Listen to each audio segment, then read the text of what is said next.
If you want the truth, well, you're tuned to the right station. You're listening to KJMA 89.7 FM, your Catholic radio station for Floresville, San Antonio. Catholicism Live. I'm Mary Jane Fox. I'm Deacon Tom Fox, and we thank you for joining us here on Catholic Television of San Antonio and Guadalupe Radio 89.7 FM. We'd like to welcome Bassima from Amman, Jordan, visiting the U.S. Bassima, are you with us? Yes.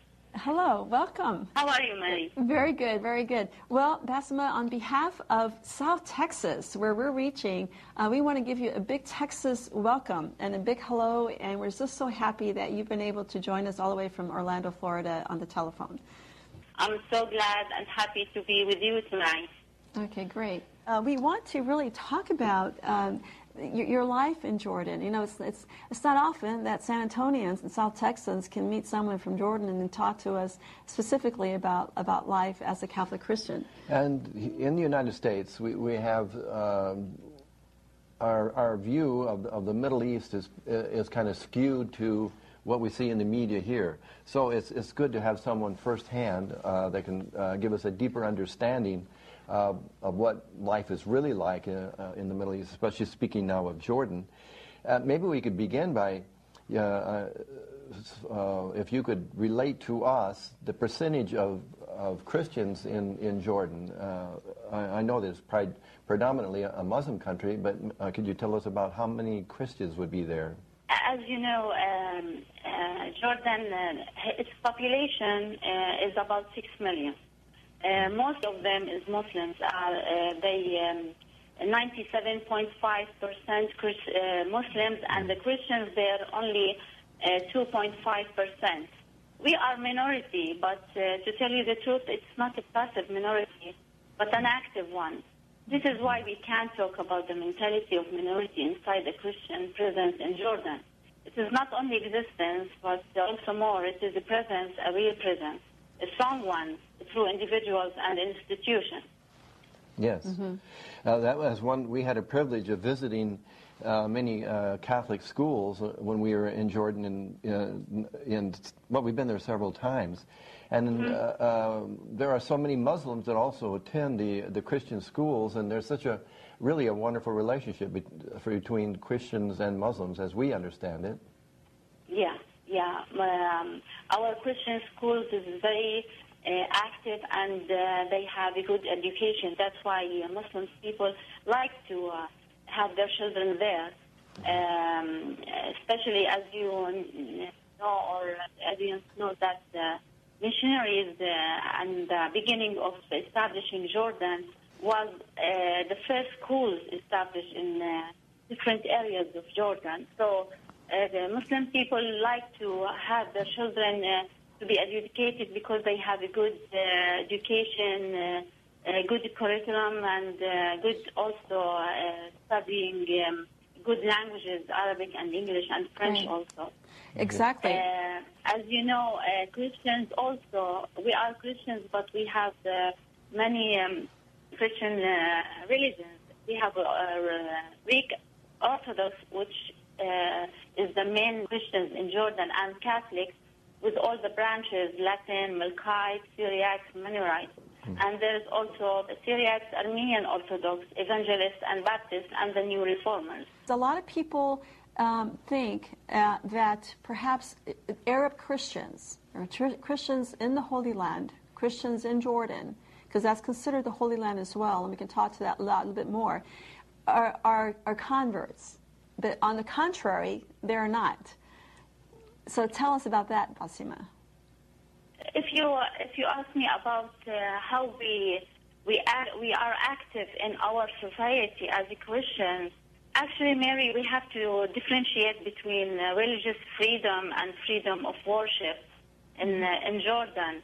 The first one doesn't exist in any part of the Arab countries because it means the freedom of conscience and the freedom to change one's religion.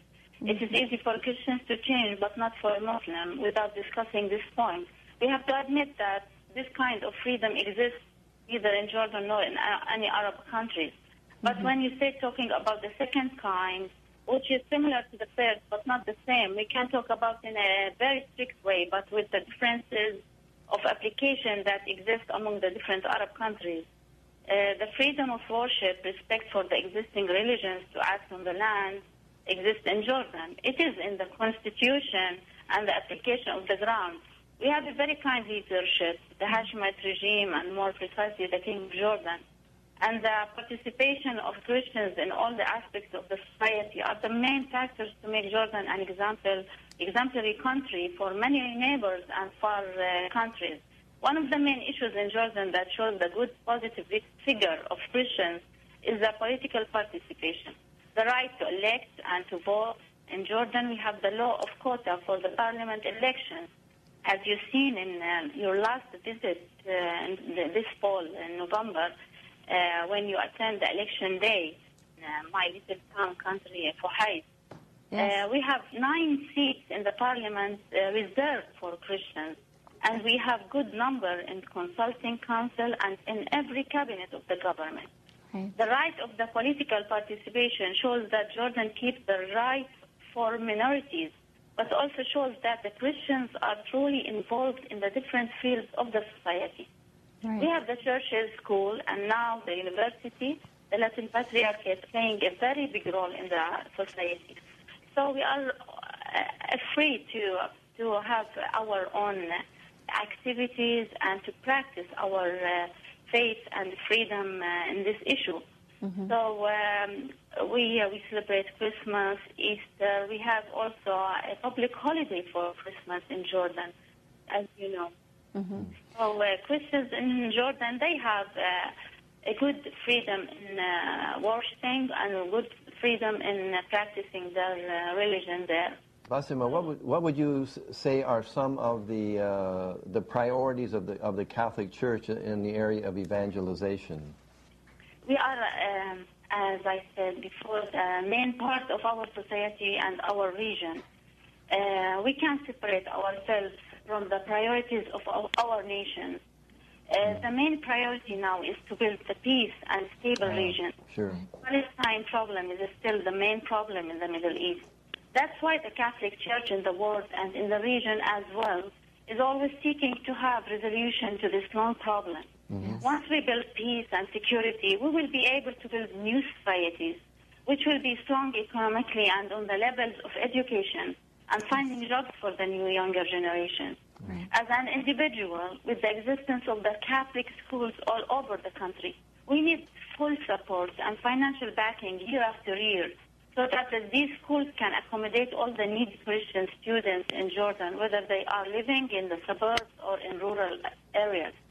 We have some school children, they can be accommodated at public schools with minimal fees, as all Jordanians are privileged till the age of 12, but they are not religiously educated at all. Right. So these are our priorities nowadays. Bassima, as we come to a close on Catholicism Live, we want to thank you so much for your time. Is there a closing message that you'd like to give to our friends here in South Texas?